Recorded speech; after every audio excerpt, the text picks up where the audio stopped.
After 2 years of playing pirate, Straw Hat Luffy's finally got a 10-person crew, with Blue Knight Jinbai as the fresh face. If he wants that Pirate King crown, Luffy's still got a whole gauntlet of bad guys to smack down. That's why the Straw Hats definitely need more rock stars, like Jinbai on the roster. Over in Wano, the crew's long-awaited 10th buddy finally struts onto the stage. Hearing Luffy's crashed Onigashima, Demon Princess Yamato goes sprinting off like a heat-seeking missile to find him. Spotting Luffy in a bit of a pickle, she cracks out her iron club to blast the mooks away in one swing. Yamato drags Luffy away from the mob and casually drops that she's the Beast Emperor's kid. Figuring she's a baddie, Luffy breaks out of Yamato's grip and immediately throws hands. Yamato's got zero beef, so she's just blocking with her club like a total pro. Then she drops a flashy explosion to ditch the pesky crowd, buzzing around them. After that little warm-up, the duo scrambles up to the attic to chat. Yamato explains that, 20 years ago, she watched the legendary Kozuki Oden take his final bow. She was spitting mad watching her old man and Orochi pull every dirty trick in the book to ice him. Then Yamato tracks down Oden's logbook like it's buried treasure, and treats that book like her absolute holy grail. Yamato decides to inherit the guy's wild spirit and starts calling herself Kozuki Oden. On top of that, she wants to roll with Luffy and the samurai to crush the Beast crew and fling open Wano's borders, just like Oden always wanted. Yamato thinks Luffy's spitting image of the guy and begs him to let her join the crew. Packing Oni blood, Yamato's been flexing ridiculous stats since she was knee-high. She inherited all that monster strength straight from her old man. At age 8, Yamato watched Oden go out in an absolute blaze of glory. Boom instant mega fan of the legendary samurai. Not stopping there, the kid straight up decides to become Oden 2.0, swearing to guard Wano until her dying breath. Catching wind of this, Kaido slaps some heavy-duty cuffs on his daughter to keep her from running any more wild. Out of nowhere, Yamato accidentally awakens Conqueror's Haki and completely shocks the old man. She's got potential, but insisting she's Oden just makes her a total goofball. So Kaido locks his kid in the cell block with some former lords to teach her some manners. During her lockup, Yamato accidentally snacks on the mythical dog god fruit Kaido was hoarding. That sends the old man through the roof, demanding she take over the family business. Ever since, Kaido's kept her chained to Onigashima like a yard dog, with zero chance to see the world. Years later, Ace and his spade pirates dock at Wano, hearing Kaido's rounding up Wano locals to sell as slaves. Ace and the squad storm Onigashima to rumble. Right there, the fiery fist runs smack into Yamato. Protecting Onigashima isn't her job, but she's not letting Ace trash the place either. As for the captured slaves, the Fire Fist can rescue as many as he pleases. Ace's crew hustles the slaves inland first, while Ace hangs back to throw down with Yamato. The two of them slam into each other in a fierce slugfest. Noticing the other is shackled by daddy issues, Ace starts feeling the vibe. Yamato despises Kaido with a burning passion. Instead of being chained up here forever, she'd rather sail the open blue just like Oden. Then Yamato smashes a dragon statue to pieces, as a loud and proud statement of her big dreams. Seeing that, Ace punches the dragon's mug right out, and decides to call a truce with Yamato. The two hit it off instantly and become fast besties. Ace fills Yamato in on what's happening outside Wano, telling her about all the crazy rookie pirates making waves out there. But the absolute wildest one has gotta be Luffy, Ace's little bro who's setting sail real soon. And then Ace just keeps bragging about Luffy like a proud parent, getting way too carried away running his mouth. He accidentally spills Luffy's secret ultimate dream to Yamato, figuring she'd laugh it off. She totally shocks him instead. Yamato bursts into tears because Luffy's dream matches the late Pirate King's word for word. The next day, Ace packs his bags to bounce. Yamato begs the guy for a nail, clipping to craft a Vibra card. Holding just a scrap means she can catch up with Ace down the road, convinced their paths will definitely cross again. Except Ace tragically bites the dust at the Marineford summit, so a reunion's permanently off the table. Through that scrap, Yamato got the scoop on Luffy and's been gunning to join his crew ever since. Truth is, Yamato's been itching to set sail like everyone else.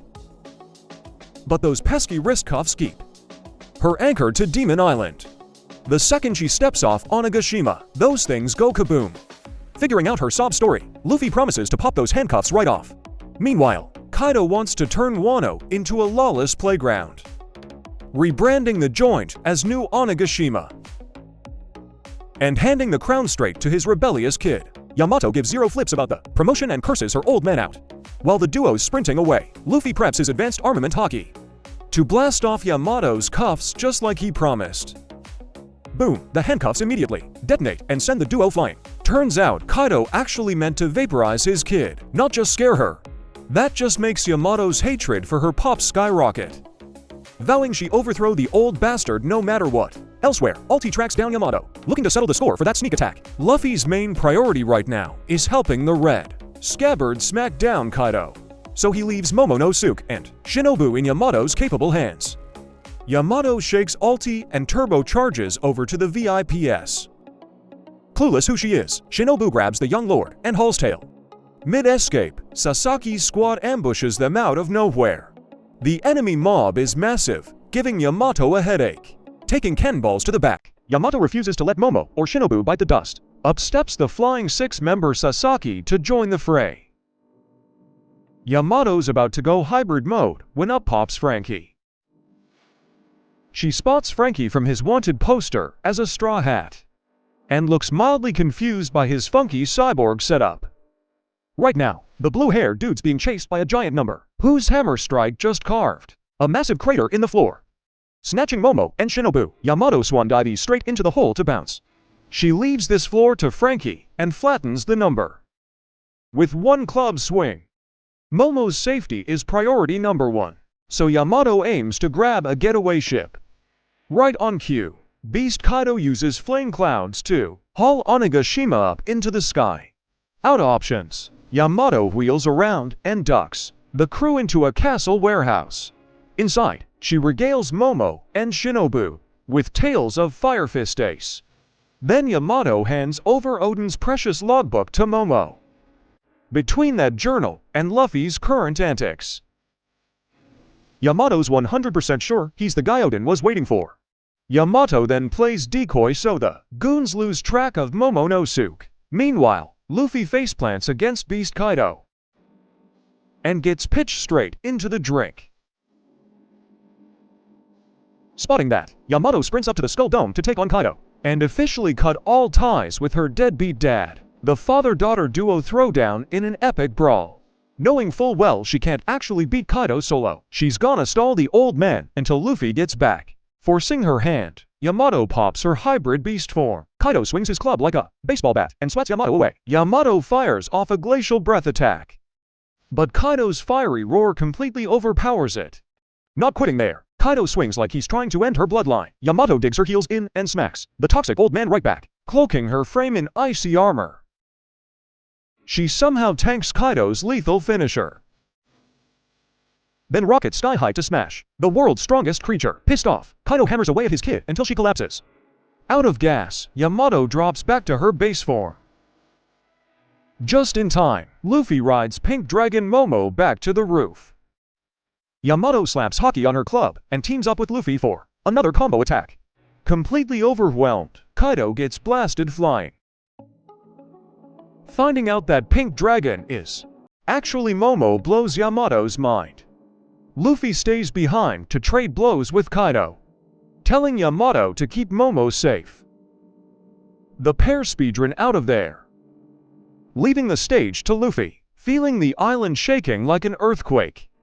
Yamato figures Kaido's losing his grip, so she yells at Momo to conjure Flame Cloud stat to catch Onigashima before it pancake crush the flower capital. Playing it safe, Yamato shifts into her Volf God form and zooms back inside the floating fortress. Her destination is the basement armory packed with tons of explosives.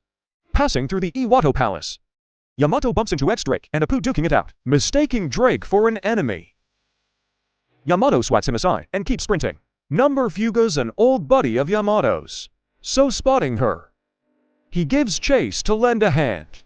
Meanwhile, Tanjiro's fire demon Kazemba is marching straight for the bomb stash, left unchecked. Onigashima's going up in a fiery mushroom cloud, slamming into the armory. Yamato orders Fuga to tackle the gatekeeping number, then charges inside to intercept the fire demon. Yamato drops a deep freeze to ice over the explosives.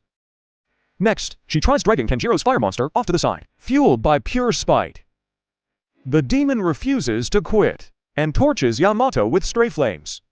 Right around then, Big Mom gets drop-kicked off the island by Kid and Law. Yamato shook seeing the female emperor crash the party. She scrambles onto the frozen bombs for dear life and accidentally triggers the stash. Luckily, Yamato throws up a shield in the nick of time, dodging a catastrophic chain explosion. The fire demon fizzles out from the blast and has to slink back to its caster. Through the hole Big Mom punched in the floor, Yamato reunites with Momo. Up top, Luffy and Kaido's deathmatch hits its climax, interrupted by CP0's interference.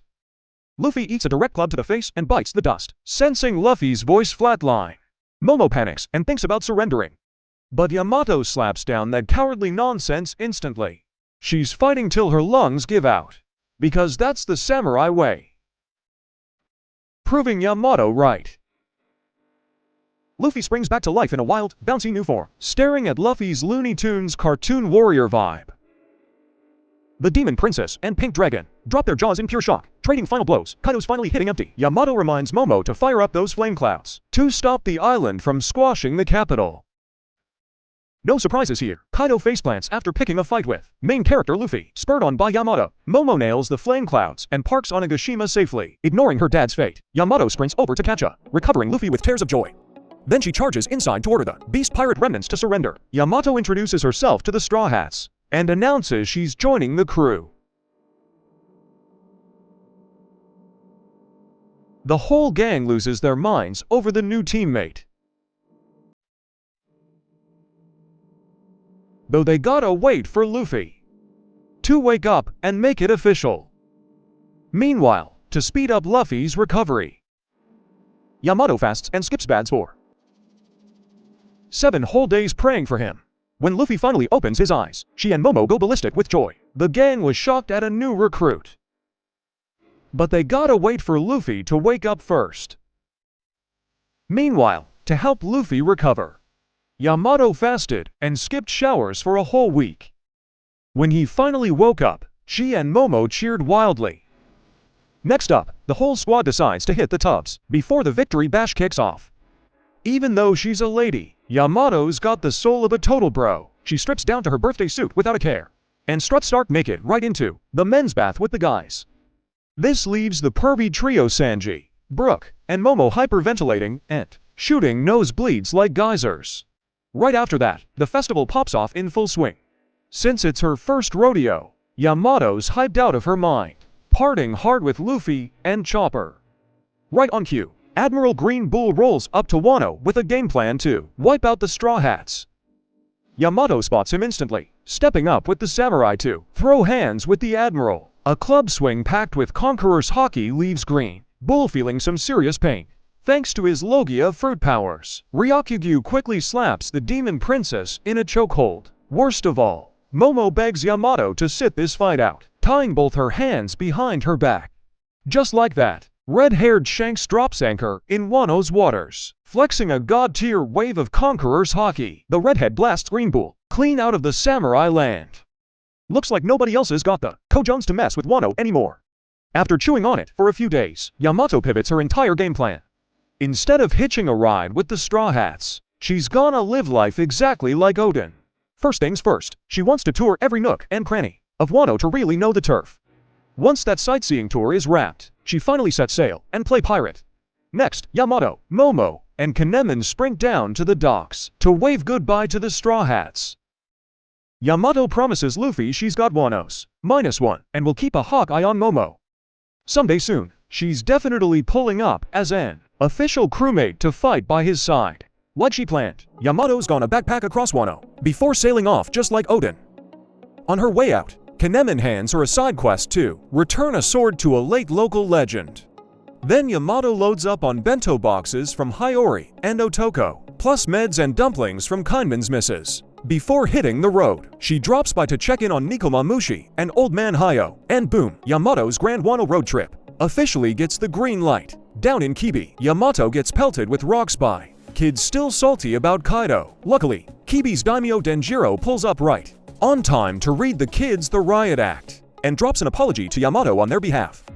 Clearing the air, everyone kicks back to devour a steaming bowl of Odin en route to Curry. Yamato heroically shuts down a kidnapping scheme Right now, Odin Castle is getting a total glow-up remodel, but Master Carpenter Minamoto suddenly ghosts and goes missing. Later, Yamato pit stops at a local noodle joint and eavesdrops on the town gossip about all these recent disappearances. Naturally, Yamato trots over to brief Kuri's lord, Inuarashi, who's sweating bullets over these shady missing person cases. Over in Amigasa village, Otama's grinding hard to level up into a ninja. Spotting the hustle, Yamato sits on the sidelines cheering her lungs out. While Yamato and Otama are sawing logs, some creep swipe Lord Yasui's katana. The duo snaps awake and immediately sprint after the sticky-fingered jerk. Udon prison's getting rebuilt, right over the old prisoner mine. The shady culprit ambushes us, snatches Tama as leverage, and demands Yamato drop her gear. Plot twist, Otama's way tougher now and flattens the culprit in zero flat. Yamato hogties the loser and forces him to cough up directions to his secret hideout. Then she and Otama ninja sneak inside the joint. Turns out this weirdo was the mastermind behind the whole kidnapping circus. Ulti and Page One's sister act are locked up tight in his dungeon. Ulti's chained to a pillar like a carnival attraction, while Page One's getting roughed up into a bruised punching bag. Catching sight of that, Yamato drops out of nowhere and flattens the ringleader with one swing. She makes him cough up the stolen katana and springs the girls. Once tasting sweet freedom, the victims, including Old Man Minamoto, show her Yamato with heartfelt thanks. Ulti death hugs her little bro, and Ugly cries tears of pure joy, wanting to pay off her debt to Yamato. Ulti swears fealty as her ride-or-die subordinate for life. Udon's regional lord, Reizo, rolls up to the scene and bows down in gratitude to the demon princess. Snagging a straw hat from Otama, Yamato bids the kid and Reizo adios, then teams up with the Ulti siblings to continue her sword delivery quest. Reaching the Enma shrine over in Hakumai, Yamato drops off the blade for Lord Yasui. Mission given by Kanemen, officially smashed. At the Hakumai sumo tournament, Yamato roundhouse tosses Sukun clean out of the ring. Next, she hands over Otama's straw hat to Kawamatsu, who's running Hakumai as Lord. Rolling into Ringo, Yamato's stoked to bump into Kiku, the current boss lady of the turf. Kiku escorts Yamato to a hero shrine dedicated to a legend born out west who grew up right here in Ringo, to shield the village. This absolute unit threw hands with Kaido before biting the dust, leaving not even a scrap of his body behind. Mind blown, the gravestone reads Kozuki Mai Mai. Wrapping up her Ringo tour, Yamato sets her sights back on Flower Capital. Perched at the Odin Memorial Shrine, she takes in the panoramic skyline of the capital. Afterward, Yamato, Kanemen, and Momo fold their hands to pray for the souls who bought the farm. Wano stayed peaceful ever since Luffy hopped ship. Figuring it's high time, Yamato's ready to set sail and join Luffy's pirate crew.